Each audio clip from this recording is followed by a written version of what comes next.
2022च्या क्रांतिअग्रणी पुरस्कार प्रदान सोहळ्यामध्ये उपस्थित असणारे आपल्या सर्वांचं क्रांतिअग्रणी डॉक्टर जी.डी. बापू लाड विचार आणि कार्यशक्तीच्या वतीने मनापासून स्वागत।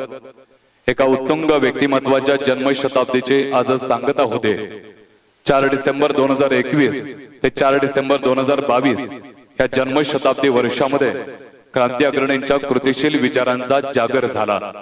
जन्मशताब्दी वर्ष संपलं म्हणून आपली जबाबदारी संपली असं न समजता आपण सर्वांनीच बापूसाहेबांच्या कर्तृत्वाची पताका सर्वदूर पोहोचवली पाहिजे।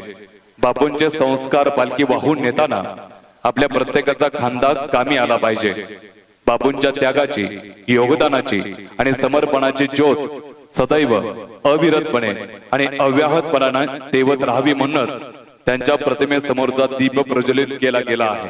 संपन्न झालेला आहे दीप प्रज्वलन। पुनश्च टाळ्यांच्या गजरात स्वागत करूयात आजच्या समारंभाचे पुरस्कार मूर्ती, आजच्या सोहळ्याचे प्रमुख अतिथी,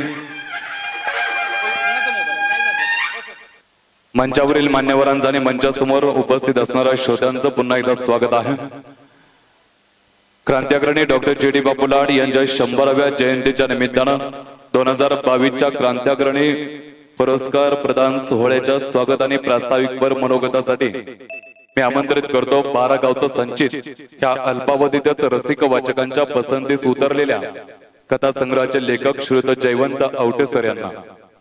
क्रांतिअग्रणी जी.डी. बापू लाड शताब्दीच्या निमित्तानं क्रांतिअग्रणी डॉक्टर जी.डी. बापू लाड जन्मशताब्दी समिती क्रांतिअग्रणी विचार व कार्यशक्तीच्या एकूण प्रयोजनातून आज क्रांतिअग्रणी पुरस्काराच्या निमित्तानं आपण सर्वजण एकत्रित आलेलो आहोत। इथं आवर्जून उपस्थित असलेले सिक्कीम राज्याचे माजी राज्यपाल, विद्यमान खासदार आदरणीय श्रीनिवासजी पाटील साहेब, आजचे सत्कार मूर्ती आदरणीय पद्मश्री डॉक्टर गणेशजी देवी, सौभाग्यवती देवी मॅडम, माजी मंत्री आणि फरडे वक्ते अण्णासाहेबजी डांगे, पुणे पदवीधर मतदारसंघाचे आमदार, आपल्या सर्वांचे मार्गदर्शक आदरणीय अरुणांना आणि निवेदक श्रीकांत भाऊ माने आणि सौभाग्यवती लाड मॅडम यांनी उल्लेख केलेले सर्वच राजकीय, सामाजिक, साहित्यिक क्षेत्रातील मान्यवर आपल्या सर्वांचंच क्रांतिअग्रणी डॉक्टर जी.डी. बापू साहेब लाड जन्मशताब्दी समिती क्रांतिअग्रणी विचार व कार्यशक्तीच्या वतीने मी आपलं मनापासून मनोभावे स्वागत करतो। धन्यवाद आवटे सर। क्रांतिअग्रणी व्याख्यानमाला आणि क्रांतिअग्रणी पुरस्कार प्रदान समारंभाच्या निमित्तानं अनेकविध क्षेत्रातील अनेक मान्यवर कुंडलमध्ये येत असतात। इथल्या क्रांतीचा संघर्ष समजून घेण्यासाठी, इथल्या समर्पणाची परंपरा समजून घेण्यासाठी, इथली ध्येयनिष्ठा, इथली देशनिष्ठा, इथली नेतृत्वनिष्ठा समजून घेण्यासाठी इथपर्यंत आलेल्या सर्वांचा सन्मान करणं, त्यांचं यथोचित स्वागत करणं ही कुंडलची अखंडित परंपरा आहे। क्रांतिअग्रणी पुरस्कार प्रदान समारंभाच्या निमित्तानं आज मंचावर उपस्थित असणाऱ्या मान्यवरांचंही स्वागत आपण त्याच परंपरेनं करणार आहोत। मित्रांनो, अवघड गोष्टींचं आव्हान स्वीकारणं ज्यांना जमतं ते कोणत्याही परिस्थितीत आपलं उद्दिष्ट आणि हेतू साध्य करतात। अशा गोष्टी साध्य करत असताना त्या व्यक्तीच्या उशा पायथ्याला फक्त आणि फक्त यश, कीर्ती आणि मान सन्मान लाभला। ज्या व्यक्तिमत्वाच्या घरासमोरचा जनता दरबार नेहमीच भरलेला असतो, ज्यांच्या दरबारातून बाहेर पडणाऱ्या प्रत्येकाच्या चेहऱ्यावर समाधानाची आणि आनंदाची लकीर असते। देशभर पसरलेल्या लाटेलाही पावसात वाहून घालवण्याचं काम ज्यांच्या हातून झालं त्याच माननीय खासदार श्रीनिवास पाटील साहेबांचं स्वागत करूया। सिक्कीमचे भूतपूर्व राज्यपाल तथा सातारा जिल्ह्याचे अभ्यासू खासदार माननीय श्रीनिवास पाटील साहेबांच्या स्वागतासाठी माझी विनंती राहील मुंबईचे उद्योजक माननीय उदयप्पा लाड यांना आपण मंचावर यावं माननीय खासदार साहेबांचं स्वागत आपल्या शुभ हस्ते आपण करावं. टाळ्यांच्या गजरात स्वागत व्हावं सन्माननीय खासदार श्रीनिवास पाटील साहेबांचं.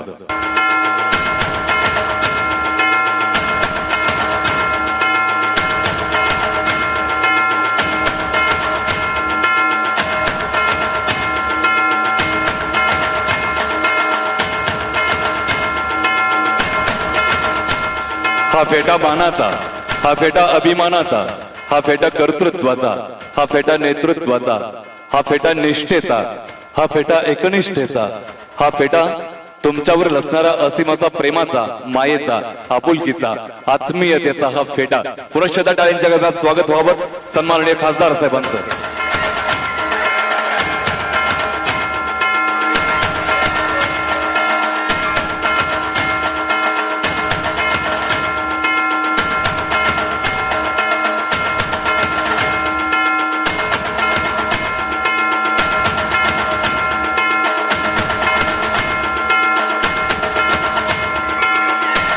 दोन 2022चा क्रांती अग्रणी पुरस्कार ज्यांच्या शुभ हस्ते आपण प्रदान करतोय त्या सन्माननीय पाहुण्यांचं स्वागत.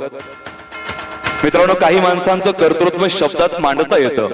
त्यांनी दिलेल्या योगदानाला, त्यांच्या आबाळ उंचीच्या कर्तृत्वाला शब्द माधुर्याचे झालर लावून त्या माणसाची उंची वाढवण्याचा केविलवाना प्रयत्न केला जातो. पण काही माणसं अशी असतात की त्यांच्याविषयी बोलताना शब्द कुठच्या कुठे गायब होतात.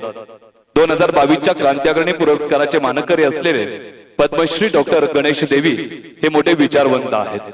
अनेक संस्था स्थापन करून, निर्माण करून त्या संस्थांच्या माध्यमातून त्यांनी अतुलनीय कामगिरी केलेली आहे. अशा अजोड व्यक्तिमत्वाचं स्वागत करूयात.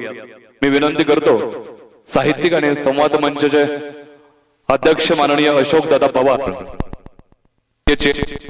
सहकारी पाणी पुरवठा संस्था कुंडल, आपण मंचावर यावं आणि आजचे पुरस्कार मूर्ती डॉक्टर गणेश देवी यांचं स्वागत आपल्या शुभ हस्ते आपण करावं. टाळ्यांच्या गजरात स्वागत व्हावं पद्मश्री डॉक्टर गणेश देवी साहेबांचं. क्रांती अग्रणी स्वर्गीय डॉक्टर जी डी बापूसाहेब लाड जन्मशताब्दी सोहळा समितीच्या वतीनं मंचावरील मान्यवरांचं स्वागत केलं जात आहे. काही माणसांची स्वप्न असतात आबाळ उंची गाठण्याची.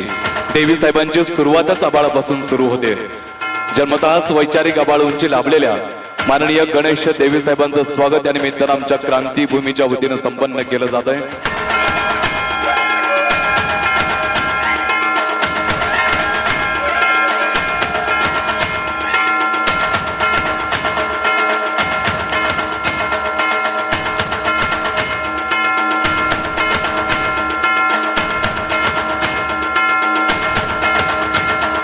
पद्मश्री डॉक्टर गणेश देवी यांच्या सुविद्य पत्नी आज मंचावर उपस्थित आहेत.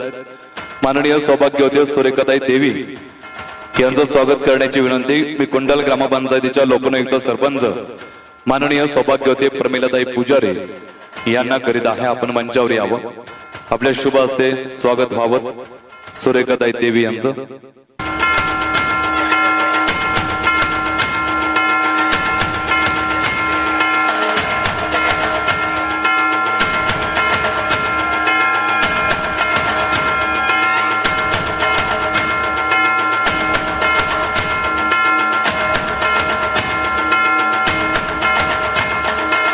आज या समारंभाच्या निमित्तानं राज्याचे माजी मंत्री माननीय अण्णासाहेब डांगे आप्पा यांची उपस्थिती लाभलेली आहे.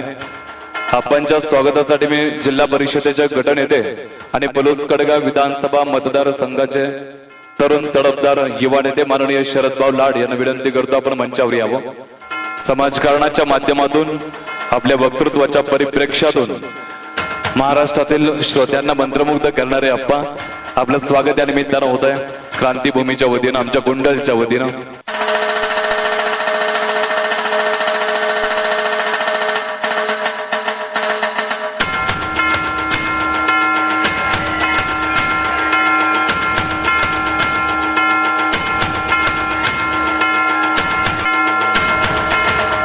बापूसाहेबांच्या जयंतीच्या निमित्तानं वर्षभरामध्ये अनेक सामाजिक आणि सांस्कृतिक उपक्रम राबवलेले आहेत. त्याचाच एक भाग म्हणून डॉक्टर प्रसन्न विभूते यांचा इथं सन्मान होतोय. धन्यवाद. यानंतर मी माननीय अण्णांना विनंती करतो पुरस्काराविषयीची भूमिका आपण इथं व्यक्त करावी, स्पष्ट करावी.